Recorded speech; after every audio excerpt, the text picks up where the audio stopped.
E aí, vamos fazer mais um jardim? Olha só, essa moça mandou uma mensagem para mim. Ela mora no Rio de Janeiro. E eu perguntei se essa jardineira suspensa pega sol muito forte. Eu imaginei que pegava porque é uma área de piscina. Então ela falou, pega sol de lascar. Essa parede da piscina pega sol entre 11 e 3 da tarde, ou seja, é a hora de sol mais forte que tem, certo? Então as plantas precisam ser extremamente resistentes.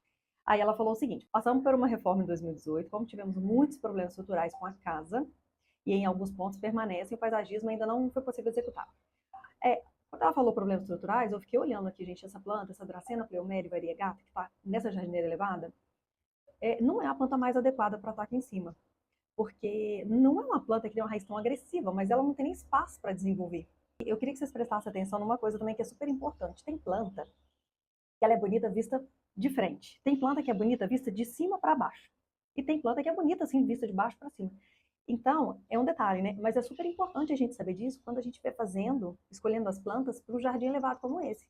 Porque essa planta que é a Dracena pleomele, ela é bonita vista de cima, aliás, de cima para baixo, e é bonita vista de frente. Agora, ela não é muito bonita vista de baixo para cima.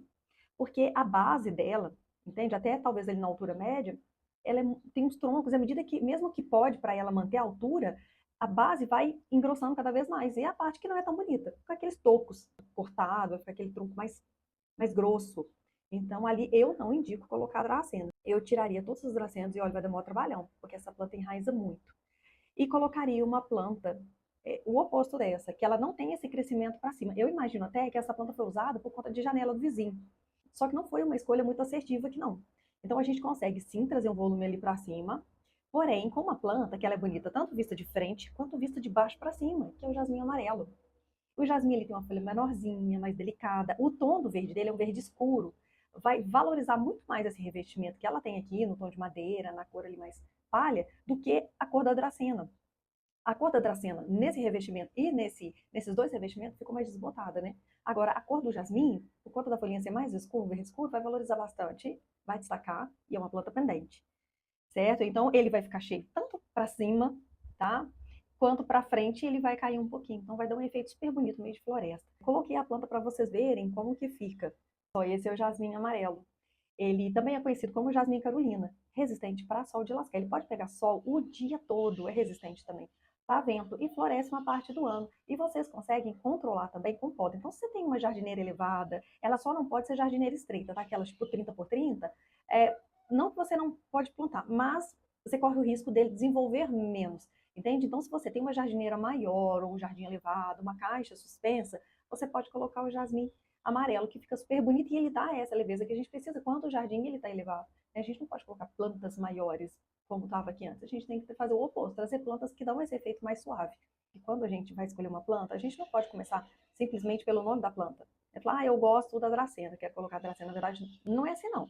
O ideal é a gente entender qual é o efeito que a gente precisa aqui. Então, gente, quando vocês forem escolher a planta para usar no jardim, ou em vaso, numa jardineira suspensa, não começa pelo nome da planta, ok? Comece entendendo, primeiro, as condicionantes do local. Você precisa fazer uma leitura do espaço antes de escolher a planta, certo? Então, ali a gente entende que a jardineira está elevada. Então, não é qualquer planta que você pode colocar, porque essa planta vai ser vista de baixo para cima, certo? E ela vai ser vista diferente também. Então, só de você já entender isso, fazer essa leitura, assim, 40% da sua lista de plantas você já vai ter que descartar. Vai ver ali também a incidência de sol, é um sol muito forte. Aí já vai, talvez 20% já vai embora daquela sua lista de plantas que você queria colocar. Depois você tem que entender que a planta tem que ter uma delicadeza, porque ela vai ficar suspensa. Imagina, você coloca, né, como estava antes, uma dracena gigante, ela toda robusta. É uma planta que eu uso, inclusive, como barreira visual. Então, ela tem um peso visual maior. Se a jardineira está elevada, você precisa de trazer uma planta mais suave, tem essa pegada mais leve, daí você já diminui 10% da lista. Você entendeu que antes de escolher necessariamente a planta, a gente precisa entender as condicionantes, isso facilita muito. Primeiro você vai entender o que você precisa resolver.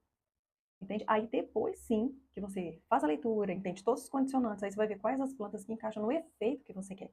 Então, na verdade, esse passo a passo de pensar na criação do jardim facilita muito, muito, muito a vida da gente. Então, se você tem vontade de aprender esse passo a passo, porque às vezes você fica perdido na escolha das plantas, eu vou deixar um link no próximo story, você clica nele para conhecer o nosso método DNA de floresta. Aqui tem tudo, tudo para você aprender a fazer consultoria de paisagismo do zero.